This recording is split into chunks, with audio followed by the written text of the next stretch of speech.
Welcome back and thanks for staying with Newzroom Afrika. Let's look ahead now to one of the big stories for the week ahead. There are warnings that South Africans should not fall for quick fixes when President Cyril Ramaphosa delivers his State of the Nation address this week. Ramaphosa is expected to open Parliament for the year with a speech on Thursday. The president is facing a litany of issues as he tries to steer the country out of the economic doldrums, with many facing abject poverty and stubborn unemployment. Let's make sense of this now with Prof Susan Booysen, who of course is with the Wits School of Governance and is the Director of Research at the Mapungubwe Institute for Strategic Reflection. Professor Booysen, great to getting your take on these issues as always. Thanks very much indeed for speaking to us. And we really are spoiled for choice about where to begin, aren't we? But maybe as a start, the last time the President delivered his Sona, as it's called, in February last year, he spoke about the country declaring the energy crisis a disaster. And one would have hoped that there would have been some serious headways made since then. But others would argue that we're possibly right where we were then, if not in a worse place. How should he begin to address this? Indeed. There are so many of these problems that South Africa is facing at this point in time, which need to be addressed extremely urgently. The energy crisis, foremost among them. And yet the issues remain the same, have remained the same for at least the period of Cyril Ramaphosa's and his command of the ANC incumbency.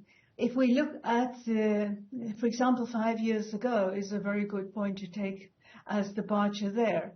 They're the exact same issues. Maybe the energy crisis itself had slightly less of an emphasis then, but the others are reducing poverty, growing employment, growing the economy. Those remain so similar. And this also tells the story of the energy crisis and the predicament that President Ramaphosa faces in this week's State of the Nation address.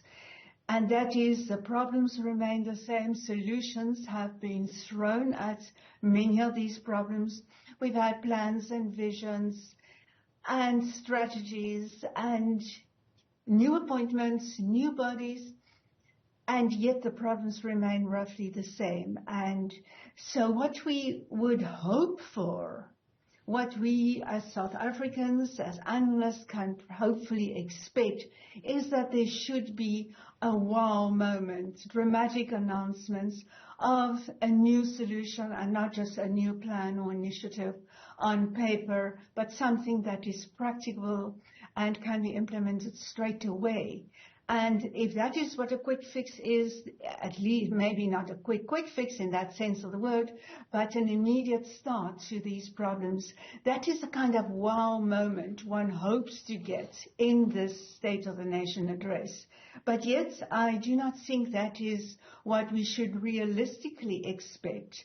I think if we look at the signals in the past year and plus 2-3 years, it's always been a message of there's hope. South Africa has started to turn the corner.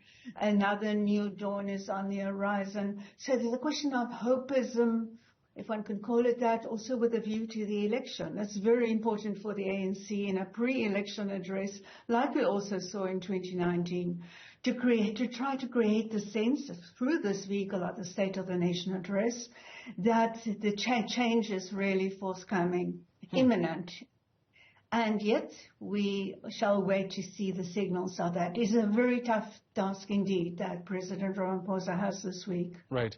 It's interesting that you speak about hope because, you know, when the President first delivered his first State of the Nation address, it was in fact laced with all kinds of messaging around hope. You know, this idea of Tumamina, the Ramaphoria is what it was referred to at the time, this new dawn, as it were. And I wonder to what extent you reckon, though, that that horse has already bolted, you know, this idea that there will be any kind of renewed hope, given the fact that the President has had some time now in this chair. And again, COVID-19 aside, it seems that there have been major losses more than gains, so to speak.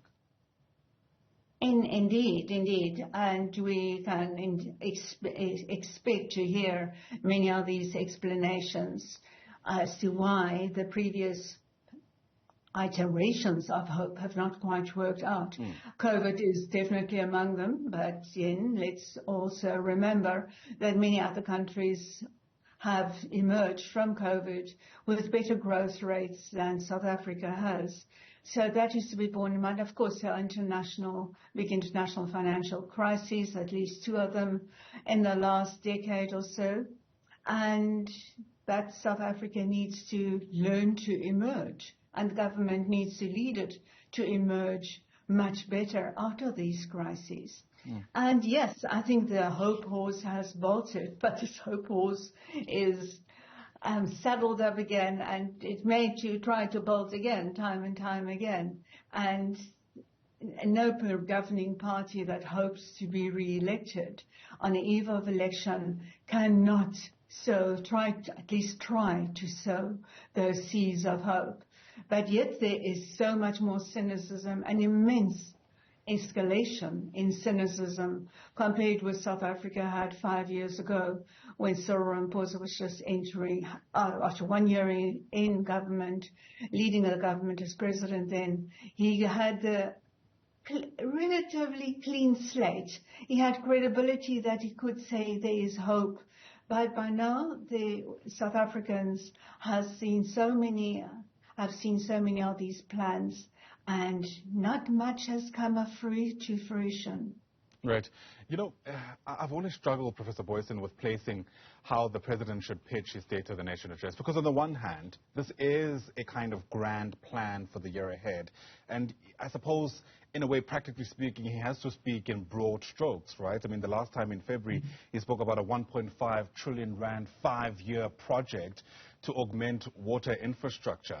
So, on one hand, he has to speak in that kind of high level. But on the other, it's so important to ensure that there isn't a disconnect with people on the ground who are hoping to latch onto something from what the president has to say. Given the fact that we are in an election year, I wonder how you reckon he should negotiate these competing interests, if you like, these macroeconomic or macro images, but also being able to also have a kind of personal subjective resonance. Yes. We can be sure that the basic recipe of the State of the Nation address will again be followed. You know, there will be an overall message, and that is where I do not see that you can come with another type of message except the one of hope. And of course, as we've seen in recent months, re-emphasized again in government narratives, in ANC narratives, that there is so much difference in what the ANC government has achieved now, what South Africa has now, 30 years into democracy, than there was in 1994 and under apartheid. And of course, that is a fact.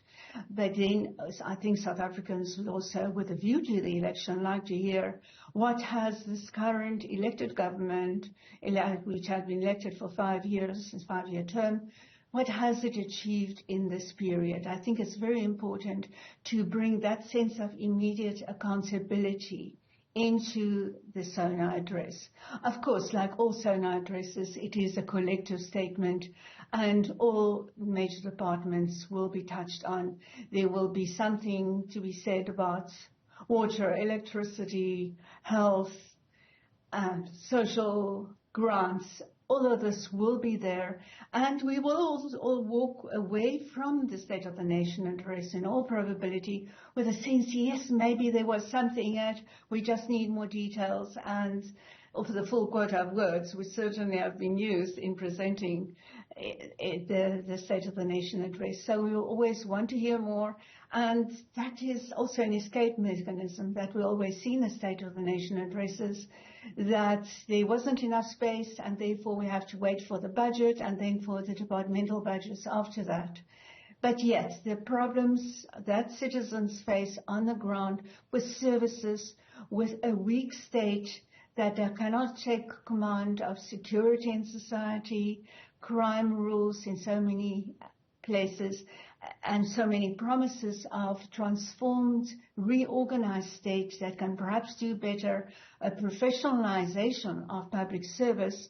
There's so much talk about that, and South Africans, I think, are truly entitled to ask for very specific deliverables on those fronts, because the generalizations have outflown the spread of their wings.